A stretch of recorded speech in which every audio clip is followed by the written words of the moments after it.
जीवन में समस्याएं आना स्वाभाविक बात है। जीवन इतने उतार चढ़ावों से भरा पड़ा है कि इसका हर मोड़ एक नई समस्या सामने लेकर आता है। कभी ये समस्या छोटी होती है और अधिक परेशान किए बिना सुलझ जाती है।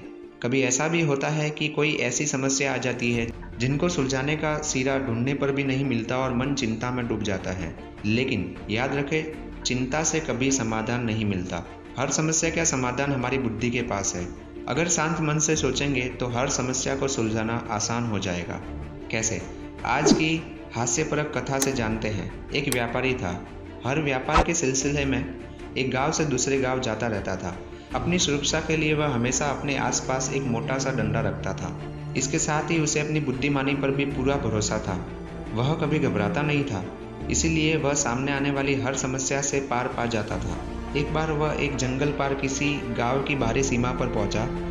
शाम गहराने लगी और दिन भर चलने के बाद व्यापारी थक भी गया था। इसलिए उसने गांव के बाहर ही अपने लिए तंबू लगा लिया और घोड़े को बांध दिया। उसने घोड़े को घास डाली और खुद साथ लाया खाना खाकर सो गया। घोड़े के खुरों के निशान ढूंढे सुबह उठकर व्यापारी ने पाया कि घोड़ा नदारद है। उसने कोई चिंता न पाली, आराम से आसपास का मुआयना किया और घोड़े के खुरों के निशान ढूंढे। जल्दी उसे गीली मिट्टी पर घोड़े के खुरों की छाप मिल गई और वह समझ गया कि गांव का ही कोई एक आदमी घोड़ा चुरा कर ले गया है। वह आराम से गांव पहुंचा और चाय की दुकान पर पहुंचकर डंडा पटकते हुए जोर से बोला, भाई बढ़िया कड़क चाय पिला दो। अभी मुझे आपके गांव में एक चोर को पीटना है जो मेरा घोड़ा चुरा कर लाया है। आप देखना, मैं उसका ऐसा हाल करूंगा जो मैंने पिछली बार किया था। इसके बाद वो गांव घूम घूम कर यही बात दोहराने लगा और फिर वापस अपनी पुरानी जगह पर आ गया। उसके डंडा पटकने और चिल्लाने से चोर घबरा गया। उसका कलेजा कांपने लगा कि पता नहीं इसने पुराने चोर का क्या हाल किया होगा।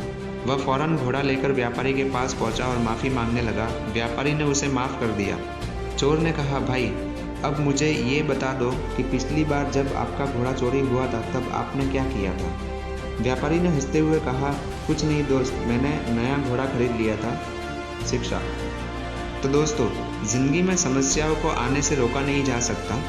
वास्तव में ये समस्या एक प्रकार की चुनौती होती है जिन्हें सुलझाकर हम अपना ही आत्मिक विकास करते हैं।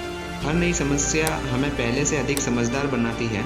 इसीलिए जब भी जीवन में कोई समस्या आए तो ठंडे मन से सोचे कि उससे पार पाने के लिए क्या उपाय किया जा सकता है। व्यर्थ की चिंता न पालें, क्योंकि चिंता केवल चिता की तरफ ले जाती है, समाधान नहीं लाती।